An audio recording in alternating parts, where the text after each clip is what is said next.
see as a reoccurring theme that happens during the political season is the shift in blames. America was not founded by black men. America was not founded by black women, right? But unfortunately, we get blamed for the fuck ups and the mishaps that happen in America, even though they are not by our doing. But yet, we are sent to come save white supremacy, right? So that it can remain in power, not to disrupt it, not so that we can get some super effective way of producing an outcome for future generations to build wealth. They're asking us to save white America once again. And when those who put the cape on to cap for white America, right, feels that they've jumped into their position, they found themselves with position and influence, and they feel good, and their heart is sometime in the right place. And if anybody else doesn't feel like they need to save America while simultaneously liberating their people in somehow, right, then you become outcasted, right? I done seen people make fun of people for not having enough political science background, yet living in America gives everybody a good enough political background to understand the reality of America. And one thing that all people in America understand is that this is all about white rulership and white supremacy. The patriarchal system, the patriot system are all the exact same things. So when we look at the history of this, let's go back to something that is very similar to what we're dealing with today. 1876, you had Rutherford B. Hayes, right? Now, Rutherford B. Hayes lost the popular vote. There was 20 votes left, right, for him to be able to win. Now, there was a compromise of 1877, right? That was 144 years ago, right? And he was the 19th president. Y'all know I'm 19 keys, so I'm always go break down these secrets. The Honorable Minister Louis Farrakhan said October 16th, 1995, anytime that 1 is next to the 9, there's something to be unfolded, as he broke down the Masonic rituals of white America and how it always deals with the black body, right? Specifically the black man as well, because the secret of America is always dealing with the Masonic rituals that deal with black men and women. So let's break it down a little bit. So what was happening during that time? Post-Civil War, right? Post-1865 Juneteenth, where black people were told that they was free, so-called, right? And given these so-called rights by the 14th Amendment, there was a Reconstruction period in the South where blacks were getting these rights.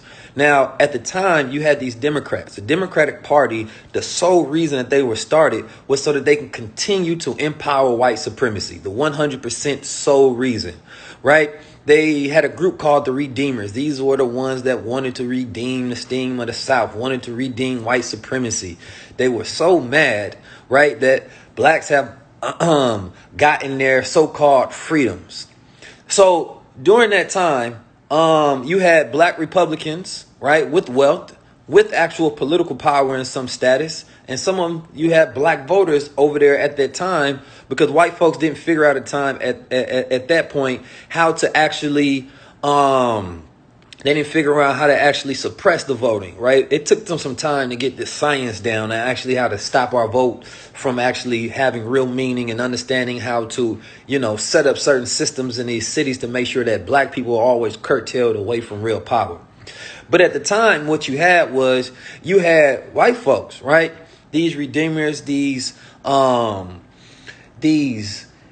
political devils, right? These Democrats, literally. So what they did is they said, no, we're going to do everything in our power to make sure that that black folks stay at the bottom, that we have some economic justice that comes to us from, of course, we just lost our once slaves. So we got to figure this thing out. Now, the Republicans, some of them were sons of abolitionists, so-called their reputation was, and civil rights leaders, right? We even know the NAACP was started by white folks. Now, my great aunt was the first black woman on the board of the NAACP, but she was not the first woman on the board of the NAACP. There was actually a white woman before there was a black woman in the NAACP. By white men and women. Matter of fact, the only black person that was on the board of the NAACP at that time was W.E.B. Du Bois, and he was followed by nothing but whites, right? So the civil rights movement have already been owned by white folks this whole entire time, right? So here's the danger within that. When they were going into the, as they were in we was dealing with the Republicans, right? These particular Republicans, Some of them were seen as radicals, right? Some of them wanted to disrupt this whole system. That the idea of women's rights, voter rights by the 19th Amendment, right, that came from voter rights for women, that came from the Republican Party, right? And the rights for different blacks and things of that nature in America, all of that was coming from the Republican Party post 1964 at the Juneteenth, right? The Civil Rights Act. Now, when we go back to 1876 and we understand what was happening 144 years ago, Rutherford Ford B. Hayes, now, there was a lot of tension in the streets. There were two polarizing figures going at it the same way we have polarizing figures today with Donald Trump and Joe Biden.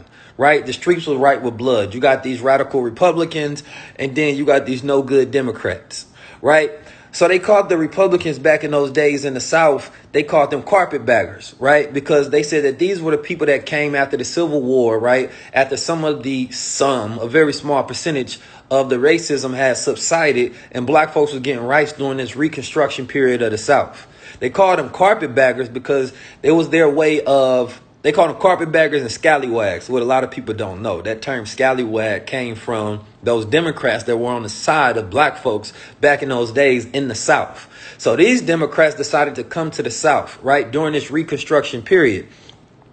Now, carpetbaggers was their way of talking about their dirty, cheap luggage, which is why they called them carpetbaggers, because they made their way to the South.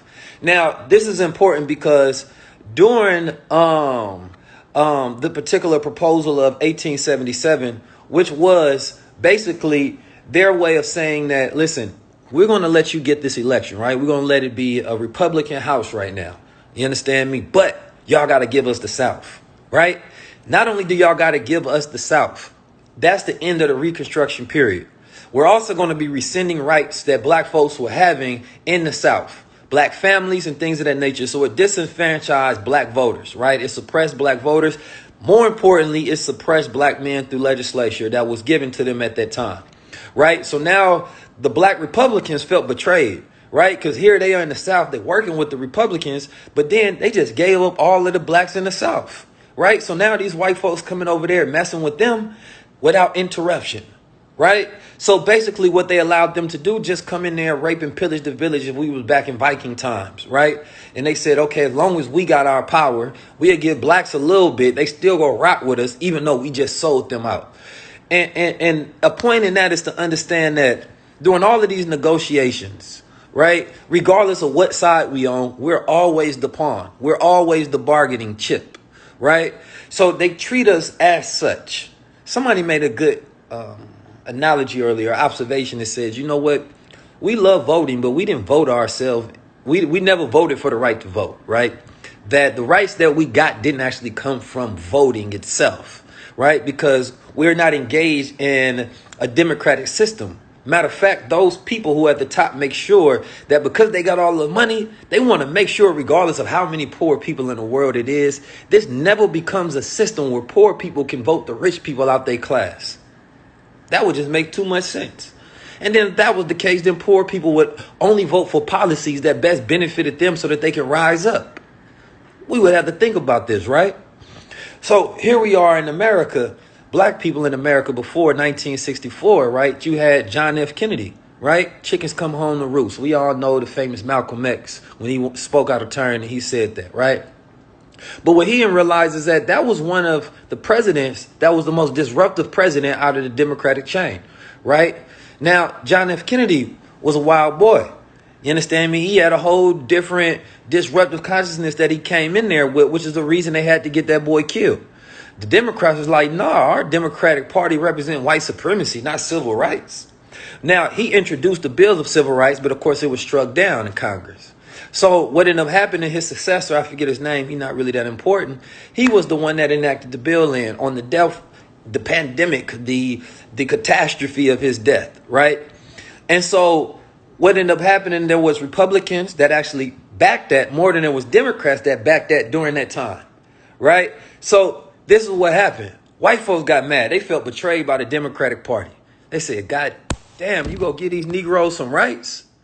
So yeah, I know. Don't worry about his name. His name don't need to be spoken. You can't give everybody that power, right?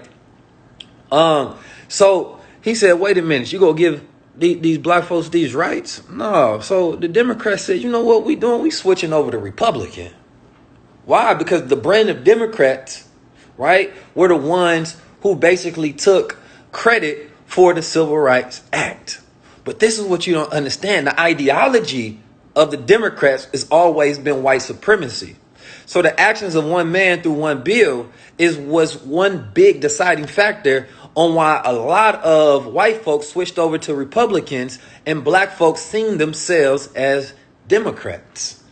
Right. But before that, a lot of black folks, including my aunt, who was the first black woman to run for, I believe it was a state senate or Congress, whatever, state senate, I believe, in the state of Missouri. She started off in the Progressive Party. So black people wasn't deciding to just be Republican or Democrat. They was going with progressive and a bunch of different things. But after 1964, people felt like, wait a minute now, they gave us civil rights. We owe them. Right. But the ideology behind it did not change, just the brand. So when you had a lot of the white supremacists that shifted over to Republicans, now, of course, that is why the reason that a lot of Republicans had to, of course, now acquiesce to the constituency that they newly have. So, of course, if your base is white supremacists that switched over, then, of course, you got to do things to make sure that this base is satisfied so they continue to vote for you. Right. So they swung over to the other side. Now, when we think about this as we move forward in America, and we see black people saying, I'm a proud Democrat or I'm a proud Republican. You have to understand that both parties, the same way we talk about the police department, how it started off as slave catchers. That means that what we're doing is we're looking at the root of something and saying by the very root of it, it can never be good. So how come we don't take that same analogy when it comes to looking at the root of Democrats? And how come we don't say that same analogy when it comes to looking at the history of Republicans? Now, this is one thing that we also have to understand. Black people, by nature, we're very conservative people. This is what you have to understand, right? The black Republican is more conservative because if you see proponents, right? I don't agree with a lot of these black Republicans where they be capping for Trump. They be on that man, sack way too hard. Way too hard. They act like he can do no wrong, that he's the good king, right? But they do have some conservative viewpoints that are aligned with the construction of black family. Because you have to remember, it was the Democratic Party that is responsible for most of the legislation that destroyed the black family. In the South, you're talking about the 80s crime bill and the 90s crime bill. Democrats, they found a way to be a Trojan horse. The Trojan horse was the story of civil rights, while still pushing the ideology and legislation of white supremacy. Right? So here we are confused as black people saying that, wait a minute, aren't the Democrats for us? Aren't the Republicans for us? And the one issue that we've had is that we've taken a side. Imagine that. You took a side in a house of one house, two white supremacist house. One is painted blue, one is painted red. And we think because one has a favorable color, we should go with that one. But you have to understand that both houses were built for white supremacy. That's the White House, built by slaves. Right? So when we thinking about, okay, what do we do? Well, our economic position and our plans and our strategies remain the same regardless of who is in the house. And this is where we have to stop taking sides, right? And everybody has to renounce and rescind them saying that they're Democrats or them saying that they're Republicans if you consider yourself to meet the standard of what it means to truly be black. Our ancestors didn't die for us to be Democrats or Republicans. A lot of them fought and were murdered. When we talk about die, we acting like somebody just died in their bed, right? And they just fell out of the sky. No, white supremacists, white folks, good old white folks killed them, murdered them, only because they wanted to breathe the same air as those so-called good old white folks, right? We wanted some of the same opportunities afforded to us and our children as those same good old white folks. The first time I got away with doing nothing, so how is it my fault? No, because you're identified again. The only reason you got away with doing nothing is because nobody wanted to fill out a complaint on you. That sounds stupid. How I get away with doing nothing? I got away with doing nothing because I did nothing. No, because you guys did nothing. That's what you did. Man, nigga look stupid.